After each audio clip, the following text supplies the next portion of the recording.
Welcome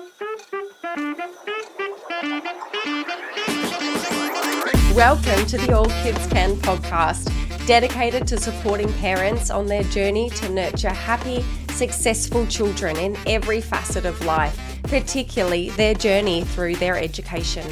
Whether you're navigating the complexities of a recent diagnosis or you're finding that your child is struggling to have success with their learning, this podcast is for you. As a parent, you have incredible power and influence in your child's life.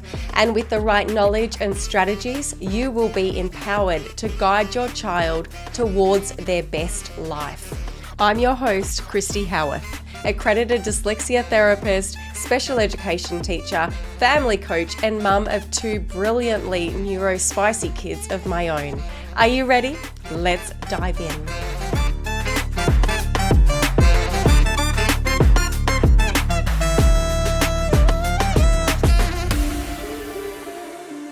Hello and welcome to another episode of the All Kids Can podcast. I am so excited today because today joining us I have Lydia, who is founder of the Homeschool Academy Australia. And today I'm excited to be talking with Lydia because she has created an incredible live interactive online learning program for homeschooling families, and she's provided options really for so many families that feel stuck because their kids don't really fit into that mainstream education model, my own son included. So Lydia is a single mum who needed support homeschooling her son, and she couldn't find the support she needed, so she created it. So now the Homeschool Academy supports families who find themselves in the position of needing homeschool when they never actually expected to homeschool. The Homeschool Academy now has over 150 students using their programs implemented by more than 20 teachers. This is the very first one-of-a-kind initiative, and it's grown rapidly since the rise of homeschooling in recent years. And as I mentioned before, on a personal note, it's been a saving grace for my family because now my son has recently transitioned into the Homeschool Academy, and it's been a game changer for us. And I'm really excited to learn more and share the option for parents who might be in the same position that are looking for an alternative to mainstream education. What an amazing journey you've been on, Lydia. Welcome to the podcast. Thank you. Thanks for having me. Such a pleasure. So firstly, can you just let us know a little bit of background about your journey and how you actually landed in the position of creating the Homeschool Academy? Yes. So before this, I was in beauty. I was a beautician. I had a beauty salon, and that was my big dream, making women feel beautiful and pretty and special. And then the lockdowns happened and my business was shut for basically 2 years. In that 2-year time frame, my son started struggling with school because of the lockdowns, homeschooling, then sending him back to school. It was just not working for him. It wasn't working for me. It wasn't working for him. And we couldn't get him. I just didn't want him there anymore. I didn't want him there anymore because of the pain that he was feeling. He'd be in tears. He'd be calling me, crying, doesn't want to be there because it was such a short period. It was just caused a lot of trauma for him. Lydia, you're in Melbourne you're in Melbourne Yep. as well, aren't you? So the harshest Yeah. lockdowns in the country. They were extreme lockdowns. I guess it impacted us in many ways. My business, him emotionally with school, myself emotionally too, obviously with everything happening around us. But so I decided I wanted to homeschool him. I didn't want to send him back. I was just done with that. And I guess I didn't want to teach him because during the lockdowns, when I tried to teach him, it wasn't working. I had to Google everything. I had to go into YouTube algebra. I'm like, I can't remember any of this. I think that a lot of teachers do that too, just quietly. I would assume so because, anyway, it's been stuff that I haven't done in a long time. Yeah. So I was like, there's no way I can teach him. So I started looking into, I guess, a teacher, and I put it out there in the community on Facebook community pages and stuff like that who might be interested in coming together as a group of people and hiring a teacher to teach subjects. Yeah. And the response was quite overwhelming, to be honest. There was a lot of families out there that needed this sort of support. There was things like Virtual Schools Victoria, but you couldn't just simply go in there. You have to go through all these different hoops to try and get into that. And there are lots of amazing organizations that offer support for homeschooling, but there was nothing with the live classes, with a teacher present, with students in the class to keep my son engaged, where I would still have to do a lot of the work to teach him, or at least check the work and try to explain if he doesn't understand something. Yeah, so the response was really overwhelming. And then I realized that, okay, something needs to actually happen here. Mm. People need this. And that's how it all happened. I put out more inquiries, just checking to see how many more families might be interested in something like this. And I remember when I put out the initial inquiry onto a community page, I got 3,000 emails. Wow. Yeah, Wow. because I put my emails and details, my email address and all the stuff in there to contact me. And I remember I was sitting down and I looked at all these numbers coming through. I couldn't read through all of them, of course. And I sat there and I started crying. And I was like, my God, I actually have to do this now. Mm. Like, Mm. these parents need this. I was in tears. I couldn't believe the stories that I read. Mm. So that's how it opened. I've Mm. got incredible teachers, obviously. I couldn't have opened any of this without them. I'm not a teacher. I didn't even know where to begin. So I had to interview teachers. I had to put out I was very fortunate. There was a lot of teachers who weren't working who were willing to do a questionnaire for me. So I did a bit of a research paper to find out about education, about the lessons, how much they need to learn, and all that stuff. And yeah, it's been an incredible, crazy journey. Yeah, and so you established in 2021, launched in 2022, so you're in your Yeah, third year now. And yeah. did you envision it going this far? Like, did it seem like it No, was going to get this big? no, and it's growing even more now that I see why people are using our programs. Prior, it was more so for lockdowns. It was for teachers to have a job. It was for people who struggled at that point in time. And I thought it was a lockdown seasonal sort of a project, Yeah, helping families, helping my son. And I knew the potential for it to continue was there, yeah. but I didn't know the need to until now. I've learned in the last couple of years that, for instance, I'd say the majority of our kids are school refusal, school can't children. Mm.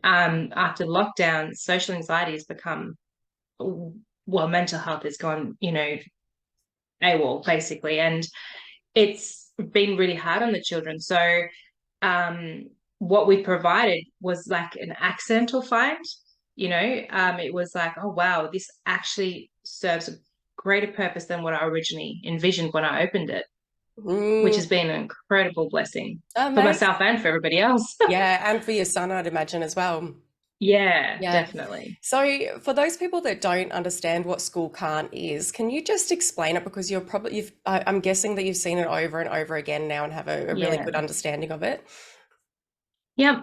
So it's children that really they don't go to school. They don't want to go to school. They can't go to school. Not that they don't want to. That's why they're changing the terminology to school can't instead of school refusal. It used to be known, it is still known as school refusal, but they've changed it because it's not that they don't want to go to school. They can't.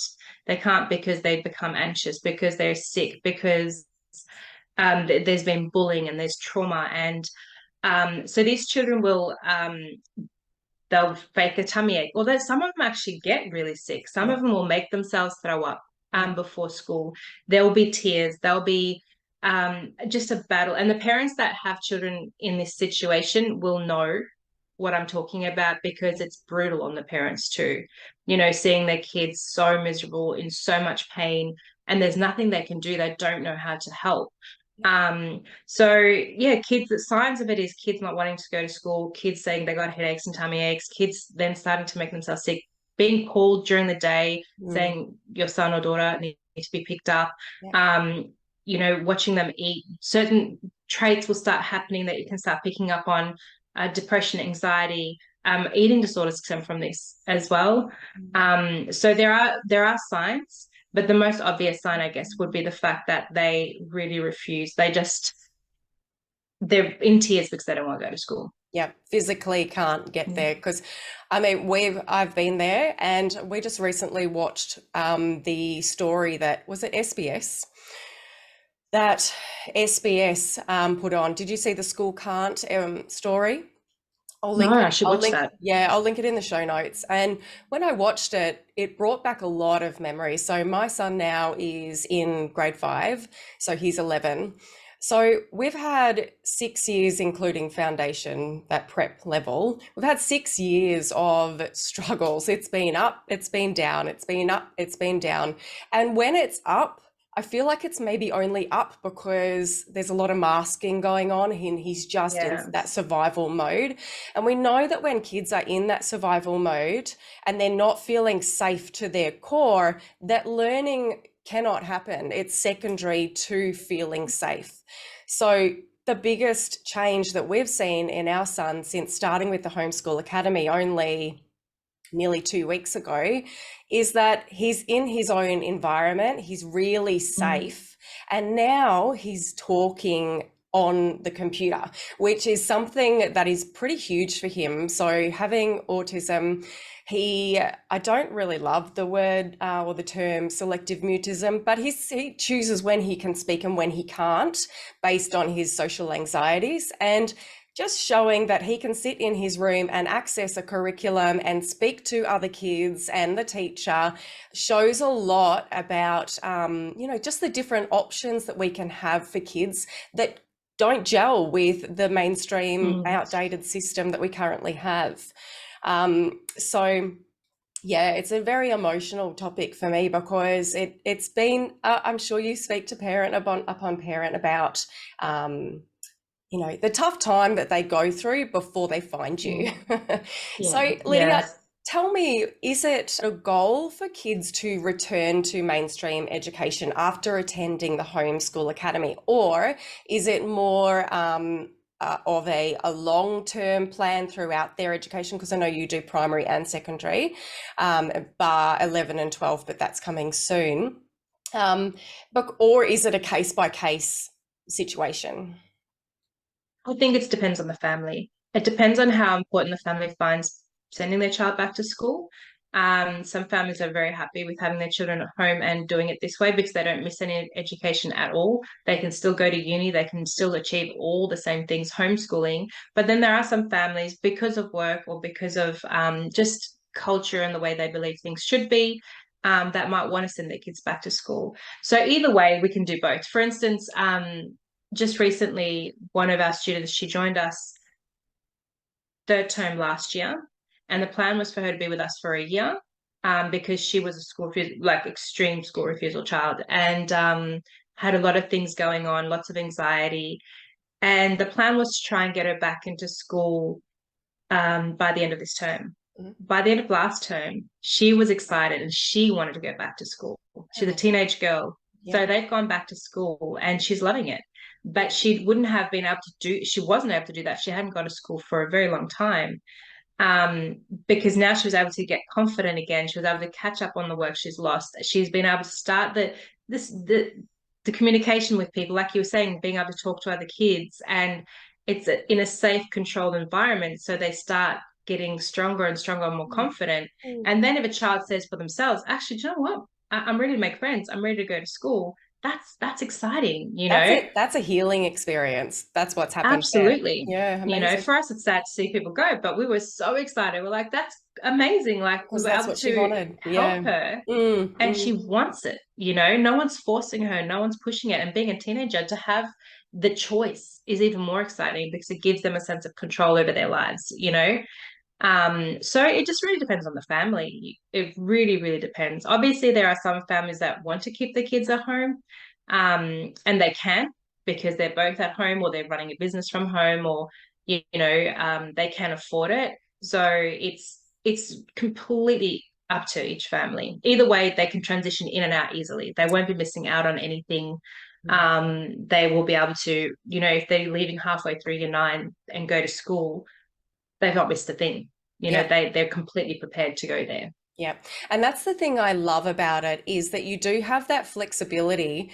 Not only you have it as a parent, you can choose what's going to be best for your child. And so if what is currently happening is not best for them, or it's taking up too much mental energy or strain on the family or strain on mental health of the child, then we have these options. And sometimes, Mm. because these are quite new options, it's hard to step out of that conditioning of, hey, I'm moving out of school. What, you're homeschooling? And then you have everyone having an opinion, and it becomes difficult. So knowing that, in hearing these success stories of other parents who have been able to pull their child out of mainstream school and do the things like the Homeschool Academy or homeschooling, and then not be stuck there. You can move Yeah. around and it's not going to be detrimental at all to the child, because No. that's what's we're working towards what's best for the child. Um, Yep. so I love that parents, we have that choice, and it's important to recognize that as well. So let me know, Lydia, like on a day-to-day practical level. So if you've got a parent, say some of our listeners are thinking, hey, I wouldn't mind trying this because I do know that you have a free trial. First of Mhm. all, let us know about that free trial. Yep. So we have one day a week on a Wednesday where families can jump on, and well, students can jump on with the family on the side, and experience the classroom. So they get to meet the teachers, they get to get a bit of a feel of what it's like. Then, if they're still not too sure if it's something that suits them, because sometimes it can take a little bit of time to get used to something new, we offer a 1 week trial. That's a paid trial, but you can then do a week with us, and then you can have more of a decision. And then you get the full experience, including handing in the work, getting the feedback from the work. So you get a really good idea of what you're expecting from us. From the first trial day, I was like, yep, we're in. Like there was no like, it was tempting to do the week, but we kind of knew like it was such a quick transition for him. It was like, well, this has got to be right. But I love the fact that you can have that week trial as well, just in case you want to test the waters a bit more, because all kids are different, Yeah. right? Yeah, absolutely. Yeah. And look, the majority do jump in after 1 day, but then there are, especially teenagers, it's more so teenagers I found, where parents are like, okay, before I invest into this, I really need to see that my child is going to be jumping on, because it's a little bit harder to control teenagers. They need to be on board. Younger kids, you can, I guess, teenagers have their own mind. They're little adults. Yeah. So I guess you need to see as a parent that your child is going to be on board. Unless you want to sit right next to them constantly and watch them do their work. Mm. But it's good because the majority of the time kids do enjoy it. They engage, they like the teachers, and they're like, actually, this is not so bad. And I finish at 2 o'clock. I'm like done. Friday I've got no school. My friends are still at Yes. school. Yes. Um, Yeah. so teenagers quite like that part of it. It's so concentrated, the model of what you offer, because I mean, you can get all of the curriculum done in a short space of time. Homeschoolers know that. And we don't have constant interruptions and assemblies and big playtimes. I mean, that's great for kids that can be in a big social setting like that. That's fantastic. But for kids that perhaps just want to get in there, get the learning done, and get out, you can do it really quickly. So that Yeah. brings me to that day-to-day breakdown. Like if parents were thinking, hey, what does it actually look like at a practical level? So, what time do you start? What happens within the day? How do kids log on? That kind of just practicality of how you would mentally walk your way through a day in with the Homeschool Academy. So we have classes Monday through to Thursday. So Fridays we have off. Day to day, we start at 9 a.m., which is Victoria's time, Yeah. WA, sorry. Um, yeah, they start quite early. Yeah. So we start at 9 a.m. Each class runs for 45 minutes, and then there's a break. So say English 9 to 9:45, then we have a 15-minute break. Then we'll have another subject, or sometimes we have double subject. Primary school is double subjects, or every morning, which is English, because we do English 8 times a week instead of 5. Then we have a half an hour break. Then we have another 45-minute class with another break and one more class. So 4 classes per day for primary school, and up to 5 classes per day in secondary. They can finish at 2. Um, just because there's a little bit more workload. As you were saying before, with the no distractions and stuff like that, kids tend to do double the amount of work. but they don't even notice it. Mm, So what we have found as well in the last 2 years, every parent and every teacher is like, whoa, like we've been able to complete all of this, which is double the amount that they would do in a school. mm, And which is really exciting to see because the kids don't even notice it. They don't even pick up on the fact they're doing more work. because they're finishing So early, yeah, aren't it's they? Yeah, as and well they're finishing on the earlier. day off. So Mm. it's like a bit of a trick for them. Tricking the kids, poor kids. No, it's good. It's good. So they're 45-minute classes. In the secondary levels, they have a couple of free periods. So one of the days they'll have 3 classes, one of the days they have 5, and 2 days they have 4. So it kind of is just spread around because of the teachers, because all our teachers are qualified registered teachers, so they're specialists in their field. So in primary school, they're the all-rounder in the year levels, whereas secondary levels, our teachers are specifically dedicated to the subject that they're qualified in. So we have different teachers for different subjects there. Yeah, beautiful. And so I'll finish up in a minute, but I just wanted to read, if it's okay with you, some of the stories that you had on your Instagram page the other day. So just a few of the incredible stories. 8 months school refusal, 3 terms with Homeschool Academy, and she's back at school. Anxiety medication and eating disorder. Within 1 term, the medication was a thing of the past, and within 1 year, she's fit and healthy. Amazing. 12-year-old genius moved up levels consistently in the last 2 years, and now at 14 is doing her VCE. Mm-hmm.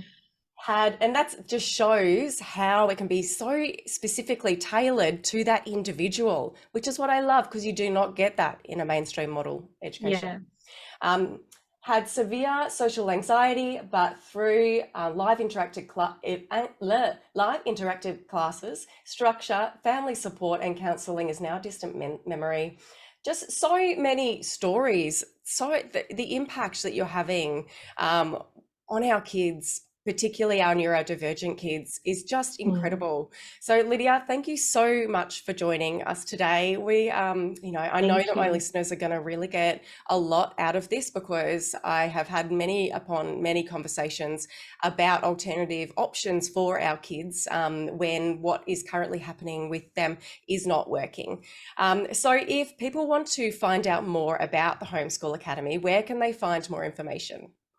They can go on our website, which is homeschoolacademy.com.au, and they can give us a call on 1-800-ACADEMY. So they can book a call with me and we can have a chat. They can do onboarding sessions with me via Zoom. They can do the trial. I think through Instagram and Facebook, they can contact me too, but definitely best to give me a call or jump on the website to jump on the booking system. I will say one more thing I did want to add, because you did mention that before. There are families that are unsure of what levels they want to put their kids because of the fact that they've missed out on so much. So I will always advise families that if all-rounder they feel they could be a little bit behind, we will put them in a lower level, just because once they move up again, their confidence is built. Whereas it's the other way around, it kind of crashes their confidence going from a year 9 to year 8, And the other thing that we offer is we can do, say Sally can do year 9 English, humanities and science, but maths we'll put her in year 8. So there's so many different things we can do to support families, because I know a lot of families are concerned about that. So I just wanted to throw that in there. Yeah, beautiful. It's a tailored experience, really, what you've created for kids, just what we need. So I'm going to pop your details in our show notes. And once again, thank you, Lydia, for joining us. It's been an absolute pleasure. Thank you. Thank you. Thanks so much. You've been listening to the All Kids Can podcast. If you like what you've heard on today's episode, I would be grateful if you could take a minute to leave a rating or a review. Thank you for helping us grow and be visible to parents who can benefit from the information in this show. Lastly, if you're not already part of the All Kids Can community, sign up at our website for your free weekly newsletter, links to new podcast episodes, and up-to-date information on our offerings. Head to allkidscan.com.au to sign up and learn more.